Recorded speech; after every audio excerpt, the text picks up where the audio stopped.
দেখো এই যে খেতে বসেছি।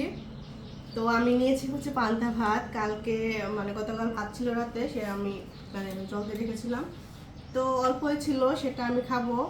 তো দেখো মেয়ের খাওয়া হয়ে গেছে গরম ভাত। তো দাদা ভাইকেও দিয়েছি দেখো গরম ভাত। তারপর উচ্ছে ভাজি আলু দিয়ে, এখানে হচ্ছে মাছ ভাজি দিয়েছি ইলিশ মাছ, আর হচ্ছে গিয়ে এই যে বেগুন দিয়ে মাছের ঝোল করেছি ইলিশ মাছের, ঠিক আছে।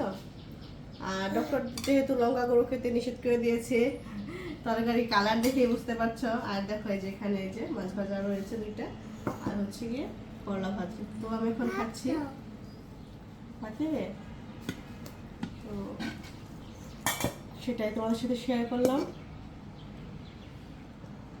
কেমন হয়েছে বলো। আর তোমরা কে কে আমার মতো লঙ্কা গুঁড়ো খাও না সেটাও বলো। যদিও সবাই খায়, যাদের একটু প্রবলেম আছে তারাই হয়তো খায় না, তো সেটা বলো। আর ভালো লাগে কিন্তু এই পান্তা ভাত খেতে মাঝে মাঝে।